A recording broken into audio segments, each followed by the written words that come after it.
Que Dieu bénisse sa parole. Voilà une situation terrible. Dans la chambre haute, c'est l'effroi. Les chrétiens écoutez attentivement la parole de Dieu. Et soudain, du côté de la fenêtre, un bruit sourd. Tout le monde se lève en criant. Il court vers la fenêtre.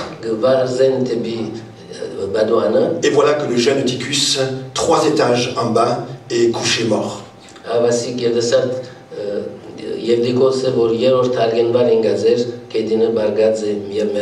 Quel malheur! Comment cela a-t-il pu arriver? Pourtant, tout avait bien commencé.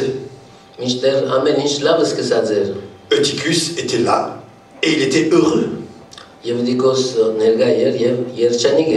nom de Eutychus veut dire heureux. Il était plein de vie. Il était attentif à la parole de Dieu. Durant toute la soirée et jusqu'à minuit, il a participé au chant. Il a participé aux prières. Il a écouté la parole de Dieu. Et voilà que l'impensable est arrivé. L'inconcevable s'est produit. Eutychus s'est endormi, il est tombé et il est mort.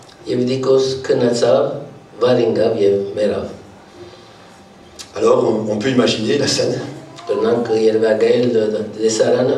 La joie s'est changée en tristesse, en larmes, en effroi. La prédication de la vie s'est soldée par la mort. Les chants et les louanges se sont transformés en cris et en gémissements. Et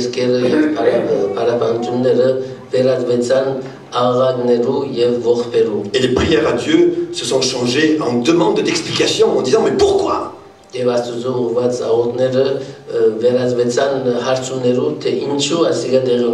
La confiance a laissé la place à l'incompréhension.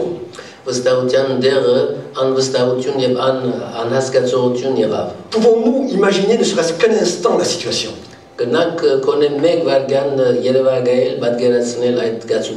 Les parents de Tychus étaient peut-être là. Peut-être ses voisins, ses amis étaient là. Et ils s'étaient peut-être réjouis en disant « Oh, Eutychus est à la réunion aujourd'hui. Il est venu à la réunion. On se réjouit. » Ils ont loué Dieu peut-être pour la présence de ce jeune. Et puis voilà le résultat. Chacun va rentrer chez lui, choqué. Et dans quelques jours, on ira à l'enterrement de Tychus. Voilà de quelle manière réaliste on pourrait s'imaginer cette scène.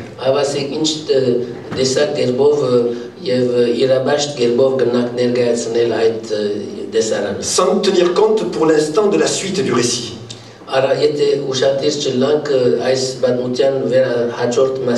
Pendant plusieurs heures, Eutychus était bien réveillé. Et pendant plusieurs heures, il était attentif. Il n'a peut-être jamais eu l'intention de s'endormir. Il ne pensait jamais qu'il s'endormirait. Il était au début enthousiaste, plein de zèle, attentif, intéressé. Jamais il n'aurait pensé qu'il allait tomber si bas et qu'il se retrouverait mort. Alors pourquoi et comment? L'histoire de Tychus est pour nous un avertissement. Mais en même temps, la source de plusieurs enseignements. Parce qu'en tant que chrétien, nous aussi on peut tomber bien bas. Nous aussi on peut déchoir de la foi. Sans le vouloir au départ. Le cas d'Ananias et de Saphira en est un exemple. Le cas de ces chrétiens d'Éphèse qui ont abandonné leur premier amour est un autre exemple. Alors que veut nous dire Dieu au travers de ce passage aujourd'hui? Tout avait si bien commencé. Les vierges folles étaient dans l'excitation. Le maître allait revenir. Elle l'attendait avec impatience. Elles avaient leur lampe et étaient au bon endroit. Pourtant, elles se sont trouvées si surprises devant la porte fermée. Et devant ces paroles qu'elles ont entendues, je ne vous connais pas. Comme pour Eutychus, tout allait bien pendant tout un temps. C'est aussi vers minuit que les choses se sont compliquées. Le sommeil dans lequel elles sont tombées était pour elles l'image de leur négligence et de leur imprévoyance.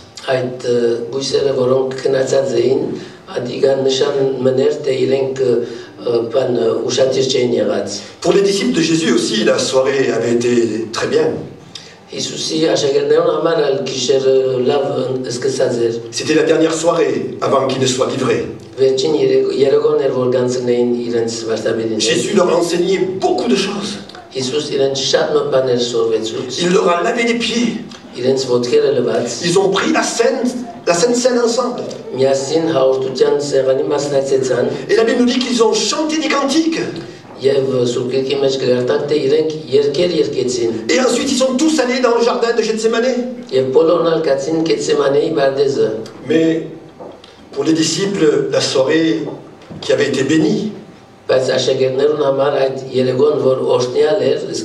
c'est continué par pas mal de difficultés. Là, dans le jardin, ils se sont endormis. Ils n'ont pas pu persévérer.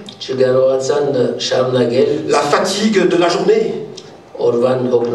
la tension du moment et la lassitude.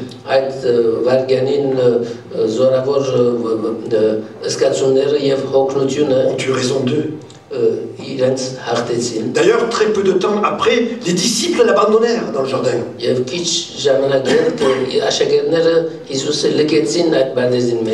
Pierre le renie. Ne parlons pas de Judas qui avait suivi Jésus pendant 3 ans. Qui a assisté en grande partie à la même soirée. Et qui l'a trahi. Alors ces exemples nous montrent que nous aussi, nous pouvons nous endormir. Et